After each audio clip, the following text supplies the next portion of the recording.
दोस्तों, मैं आपको ये बताने जा रहा हूँ कि डायबिटीज़ के मरीजों के अंदर हार्ट के कॉम्प्लिकेशन क्या होते हैं, उनके लक्षण क्या होते हैं और कैसे इसको बचाया जा सकता है। तो डायबिटीज़ के अंदर क्या होता है कि जो हार्ट के अंदर दो तरह कॉम्प्लिकेशन होते हैं। पहला होता है कि डायबिटीज़ के अंदर अगर साथ में बैड कोलेस्ट्रॉल हाई हो या गुड कोलेस्ट्रॉल एचडीएल डाउन हो, ऐसे लोग के अंदर हार्ट की जो धमनियाँ, जो खून की जो सप्लाई नसें होती हैं, उसमें क्या होता है कि जो हार्ट की जो धमनियाँ होती हैं उसके अंदर ये कोलेस्ट्रॉल जम जाता है ऐसे, और कोलेस्ट्रॉल जमने से हार्ट का ब्लड फ्लो कम हो जाता है, जिससे क्या होता है, इसे बोलते हैं हम लोग कोरोनरी आर्टरी डिसीज, यानी हार्ट के अंदर ब्लड फ्लो कम होना। इस तरह ब्रेन के धमनी में भी, आर्टरी में ब्लड फ्लो कम हो सकता है कोलेस्ट्रॉल जमने से, या पाँव के अंदर भी ब्लड फ्लो कम हो सकता है। तो इसे बोलते हैं हम लोग कोरोनरी आर्टरी डिसीज या cerebrovascular disease and peripheral arterial disease, पाँव के अंदर। तो ये तीन तरह के होते हैं कोलेस्ट्रॉल जमने से। और हार्ट के अंदर कभी कभी काफ़ी देर शुगर बढ़ने से हार्ट का मसल कम काम करती है, जिससे कि हार्ट का पंपिंग कम हो जाता है, उसे बोलते हैं लोग हार्ट फेलियर। तो डायबिटीज के अंदर इन कॉम्प्लिकेशन के चांस बढ़ जाते हैं।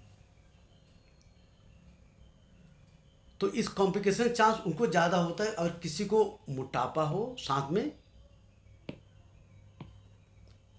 या किसी को ब्लड प्रेशर हो, हाई कोलेस्ट्रॉल हो या लो एचडीएल हो, जो बीड़ी सिगरेट पीते हो, या जिसके अंदर परिवार में हार्ट अटैक की हिस्ट्री हो यंग एज पे, जैसे कि पापा को या दादा को 55 से पहले हार्ट अटैक हो, या किसी फीमेल को, माँ को या फिर दादी को 65 साल पहले हार्ट अटैक, उसे बोलते प्री मेच्योर हार्ट डिसीज, या किसी को किडनी डिसीज हो, या यूरिन प्रोटीन लीक कर रहे हैं, ऐसे लोग के हार्ट के अंदर कोलेस्ट्रॉल जमने के चांस बढ़ जाते हैं। अगर इस कॉम्प्लिकेशन बचाना है तो तीन काम करना पड़ेगा। तो आपको शुगर को अपना कंट्रोल रखना पड़ेगा, पहला काम। ब्लड प्रेशर कंट्रोल करना पड़ेगा, कोलेस्ट्रॉल कंट्रोल करना पड़ेगा, और हार्ट बचाने वाला कुछ दवा देंगे हम आपको। तो सबसे पहले बात करते हैं लाइफस्टाइल। सबसे इंपॉर्टेंट तो लाइफस्टाइल मेजर्स। इसमें क्या था, अगर आपका वेट ज़्यादा है तो आप वेट कम करें। इसको मैंने वीडियो बना रखे, मैंने वेट कम करके देखिए उसका। डेली एक्सरसाइज करिए, कम से कम 150 मिनट मॉडरेट या तेज एक्सरसाइज पर वीक। हफ्ते में कभी 3 एक्सरसाइज जरूर करना है। उसको आप थोड़ा जॉगिंग कर सकते हैं, दौड़ सकते हैं, थोड़ा वेट उठा सकते हैं, थोड़ा योग भी कर सकते हैं। नमक कम खाइए। खाने में फ्रूट्स कम से कम आपको 2 से 3 फ्रूट डेली खाने हैं, स्पेशली जिसका ग्लाइसेमिक इंडेक्स कम हो। जैसे कि आप स्ट्रॉबेरी खा लिया आपने, शहतूत खा लिया आपने, अमरूद खा लिया, सेब खा लिया, ऐसे करके करीब 400 से 500 ग्राम फ्रूट डेली खा सकते हैं आप। प्लस कम से कम वेजिटेबल खाना, कम से कम वेजिटेबल आपको ज़्यादा खाना है। वेजिटेबल लिखा है, फ्रूट वेजिटेबल मिला के 8 से 10 एक्सचेंज।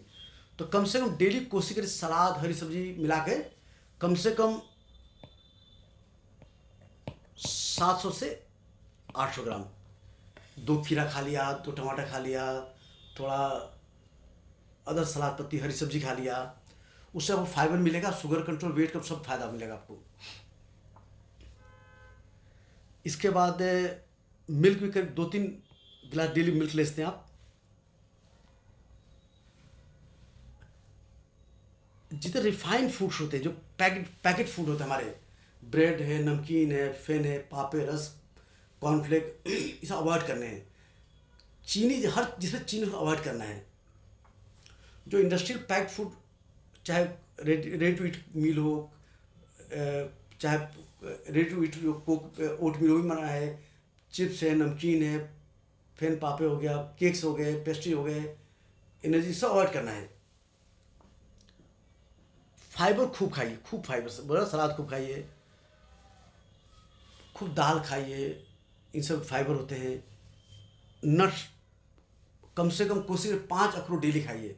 उसके अंदर ओमेगा 3 फैटी एसिड होता है जो हार्ट बचाता है। इस तरह आप आलमंड, बादाम, पिस्ता इसमें भी खाइए, कम से कम 25-30 डेली खाइए। इसमें हेल्दी मुफा फैट होता है जो हार्ट बचाता है। फिर आप कम से कम 2-3 चम्मच डेली फ्लैक्स सीड खाइए। उसमें अलसी के बीज, उसके अंदर क्या होता है, ओमेगा 3 फैटी एसिड होता है जो हार्ट बचाता है।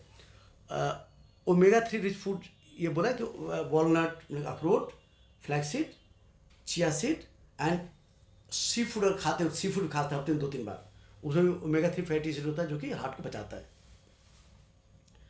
इसका जो जिस तेल में ओमेगा 6 फैटी एसिड होता है, जैसे कि सोयाबीन, सनफ्लावर, सैफ्लावर, इन सब तेल को अवॉइड करना है। सिमिलरली रिफाइंड हमारे फूड होते हैं, इवन राइस ब्रान ऑयल को अवॉइड करना है, सोयाबीन ऑयल अवॉइड करना है।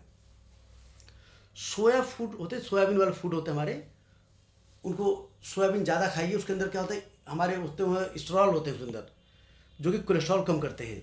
तो चाहे सोयाबीन का आप सब्जी खाते हैं, सोयाबीन का आप बढ़िया खाते हैं, सोयाबीन का आप सोया दूध पी सकते हैं, सोया मिल्क होता है, ये कोलेस्ट्रॉल कम करके हार्ट को बचाते हैं।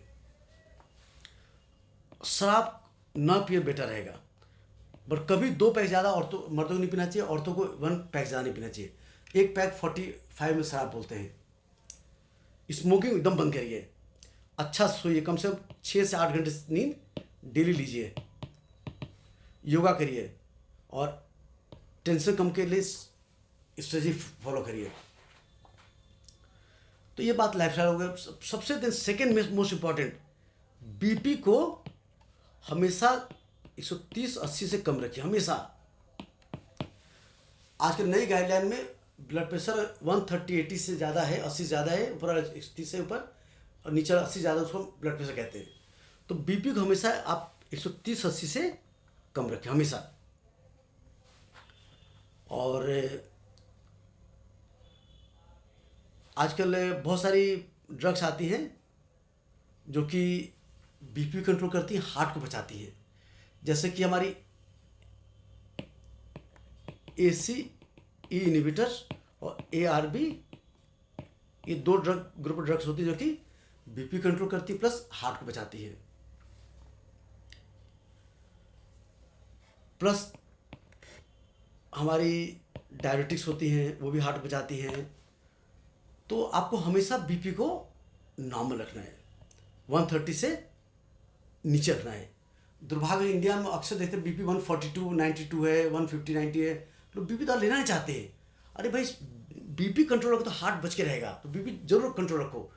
आप हमेशा एक आप घर पे मशीन रखो, उमरान कंपनी का आता है ऑटोमेटिक बीपी मॉनिटर, इससे बीपी चेक करिए और 130-80 से बार बार ऊपर जाए तो आप इसको दवा स्टार्ट करिए। तो एक तो मैंने बीपी की दवा हो गई, मैं बोला कि आपका ACE इनहिबिटर हो गया, ये हो गया हमारी दवा। इसके बाद डायबिटिक्स होते हैं हमारे, जैसे क्लोरथायरोन होते हैं, इंडोपामाइड होता है, ये हार्ट में जाते हैं, बीपी कंट्रोल करते हैं। फिर एक नई दवाई है फिनेरोन जो कि हार्ट को बचाती है और बीपी भी कंट्रोल रखती है, ये भी देते हैं हम लोग। अब दवा में पहला बीपी हो गया, दूसरा हो गया हमारा हार्ट बचाने के लिए कोलेस्ट्रॉल कम बहुत जरूरी है। डायबिटीज में सबसे और हार्ट बचाने पहले बीपी रखो कंट्रोल, और सेकेंड कोलेस्ट्रॉल। हर आदमी जिसका एज 40 साल के ऊपर है और डायबिटीज है, उसको कोलेस्ट्रॉल कम की दवा जरूर लेना चाहिए। स्टैटिन लेने से, स्टैटिन क्या होते हैं, स्टैटिन हमारे होते हैं जो कि एटारोस्टैटिन, रोजोस्टैटिन, ये कोलेस्ट्रॉल को कम करते हैं लोग। LDL कोलेस्ट्रॉल कम करते हैं, टोटल कोलेस्ट्रॉल कम करते हैं, और गुड कोलेस्ट्रॉल HDL बढ़ाते हैं, और ट्राइग्लिसराइड को भी कम करते हैं। अगर आपका डायबिटीज और एज 40 के ऊपर है तो हर डायबिटीज वाले को कोलेस्ट्रॉल कम की दवा जरूर लेनी है, चाहे कोलेस्ट्रॉल कैसा भी हो। नॉर्मल वालों को भी लेनी है, नॉर्मल वालों को स्मॉल डोज, हाई वालों को हाई डोज, पर स्मॉल डोज सबको लेनी है। पर दुर्भाग्य सब इंडिया में कोलेस्ट्रॉल दवा स्टार्ट करते बोलो मेरा तो कोलेस्ट्रॉल नॉर्मल क्यों दवा लूँ, तो लेने से आपको देखा गया कि ये स्टैटिन लेने से ये कोलेस्ट्रॉल को हार्ट के नसों में, ब्रेन नसों में जमने से रोकता है और हार्ट अटैक और आपको पैरालिसिस, फालिज और हार्ट फेल से खतरा घटाता है।